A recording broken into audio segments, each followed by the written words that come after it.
Assalamualaikum warahmatullahi wabarakatuh. Kembali lagi bersama saya Syahrani Tazli dengan nomor induk mahasiswa 0702182125 dari kelas SI 4 semester 5 Prodi Sistem Informasi Fakultas Sains dan Teknologi Universitas Islam Negeri Sumatera Utara. Pada kali ini, saya ditugaskan untuk membuat sebuah video, yang dimana video ini merupakan tugas individu dari mata kuliah Manajemen Perbankan, yang diampu oleh dosen Bapak Ahmad Fadlan SEMSI. Yang dimana pada kali ini saya akan menjelaskan tentang CFD, yang dimana CFD ini merupakan Circular Flow Diagram, yang termasuk dari bagian ekonomi mikro.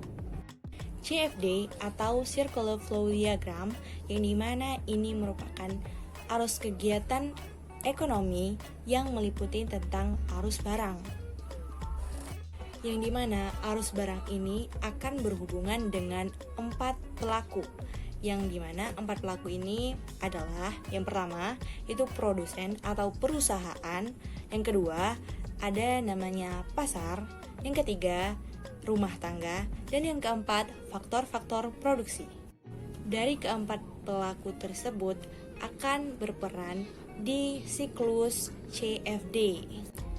Terdapat 2 siklus yang ada di CFD ini. Nah, siklus yang pertama itu ada peran produsen, yang dimana produsen ini diperankan untuk mencetak banyak barang atau memproduksi banyak barang yang nantinya akan dipasarkan ke pasar.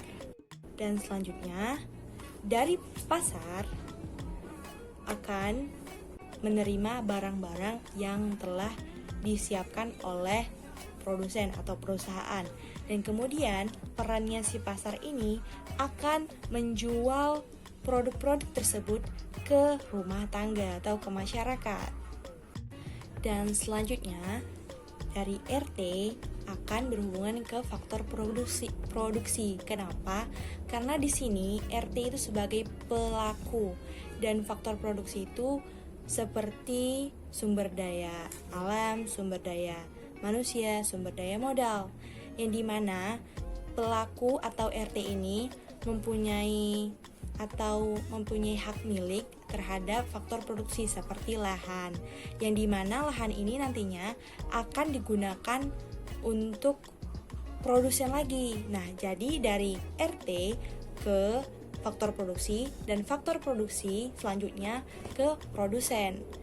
Karena faktor produksi ini seperti yang saya bilang tadi merupakan sumber dayanya yang dimiliki oleh si RT tadi. Jadi lahan ini akan dibuat bisa dibilang akan dibuat seperti perusahaan yang nantinya akan mencetak banyak-banyak barang. Jadi seperti tempat perusahaan. Jadi ini siklusnya terus kembali seperti itu. Dan siklus yang kedua, nah di siklus yang kedua ini kebalikannya. Kita mulai dari produsennya ke faktor produksi. Nah, yang di sini lebih berkaitan dengan masalah uangnya. Nah, di siklus yang kedua ini kita mulai dari produsen ke faktor produksi, yang dimana produsen telah menggunakan SDM atau faktor-faktor produksi.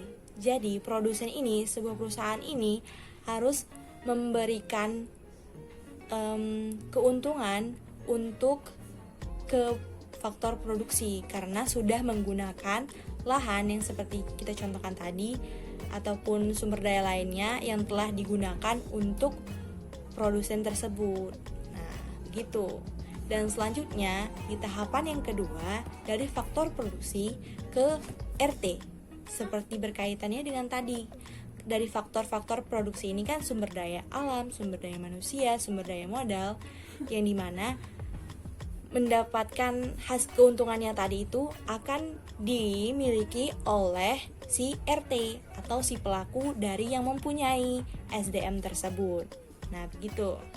Dan tahapan yang ketiga dari RT ke pasar, yang dimana setiap pelaku atau masyarakat kita bilang ya menggunakan uang tersebut untuk membeli kebutuhan di pasar, untuk kebutuhan mereka sehari-hari gitu. Jadi uangnya kembali lagi digunakan untuk membeli kebutuhan mereka di pasar. Dan kemudian dari pasar selanjutnya yang telah menjual barang-barang dari produsen, maka akan dibeli lagi. Jika barangnya sudah habis di pasar, maka pasar akan meminta produk dari perusahaan untuk mencetak ulang, dan pastinya dari pasar ini juga pasti membeli di perusahaan tersebut. Jadi begitu siklusnya, ada 2 siklus. Dan siklus pertama itu lebih berkaitan dengan barang, dan siklus kedua lebih berkaitan dengan masalah uangnya. Begitu. Jadi sekian penjelasan saya mengenai CFD, semoga bisa dipahami. Mohon maaf jika terdapat kesalahan kata ataupun penyampaian. Lebih dan kurang saya mohon maaf. Saya akhiri, terima kasih. Wassalamualaikum warahmatullahi wabarakatuh.